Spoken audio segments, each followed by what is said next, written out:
اعوذ باللہ من الشیطان الرجیم، بسم اللہ الرحمن الرحیم۔ شروع اللہ تعالیٰ کے بابرکت اور پاک نام سے جو اپنے بندوں پر بہت ہی زیادہ اپنے ہی حبیب پاک کے صدقے ہمیشہ سے ہم سب پر رحمت خاص فرمانے والے ہیں۔ کشتہ ساز حکیم بابا سیف اللہ کی طرف سے میرے تمام دوستوں کو السلام علیکم ورحمۃ اللہ وبرکاتہ۔ جی تو دوستو، آج کا میرا یہ جو موضوع گفتگو ہے، میں خاص طور پر اپنے ان بچوں سے، بھائیوں سے مخاطب ہوں جن کو اطلام کی شکایت ہوتی ہے۔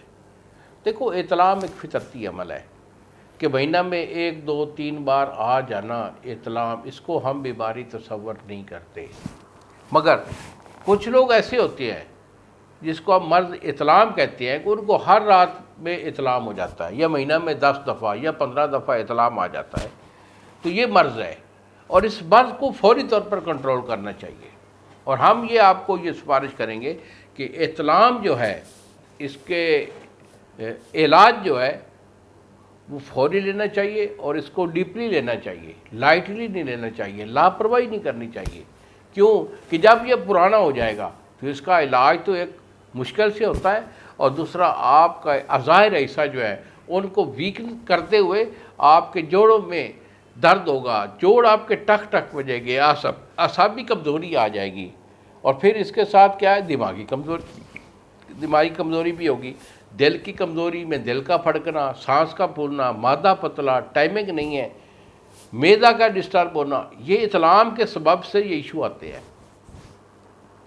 تو فوری طور پر اس کا علاج لینا چاہیے۔ ہاں، البتہ جن لوگوں کا پرانا اطلام ہو چکا ہے، 2 2 5 5 10 10 سال کا لوگ اطلام لیے پھر رہے ہوتے ہیں، یا تو ان کو کوئی اچھا حکیم ملتا نہیں ہے، یا وہ خود علاج کر نہیں پاتے، وہ میرے ساتھ خود رابطہ کریں، اس کا علاج میں خود دیتا ہوں۔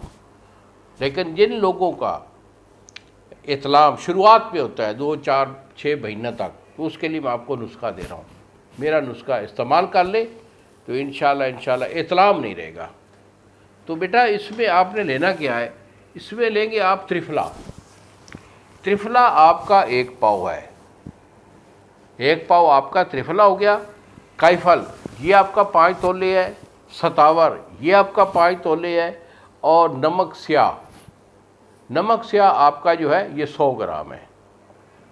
تخم بھنگ یہ آپ کا 100 گرام ہے۔ تو ان تمام چیزوں کو آپ نے صفوف کر لینا ہے، صفوف کر کے ڈبے میں محفوظ رکھیے، اور 1 چمچ صبح اور 1 شام پانی کے ساتھ استعمال کریں۔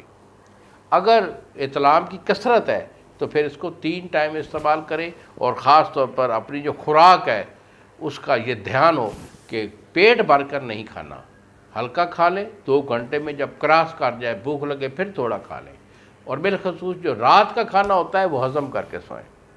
انہی الفاظ کے ساتھ اجازت دیجیے بابا جی کو۔ السلام علیکم ورحمۃ اللہ وبرکاتہ۔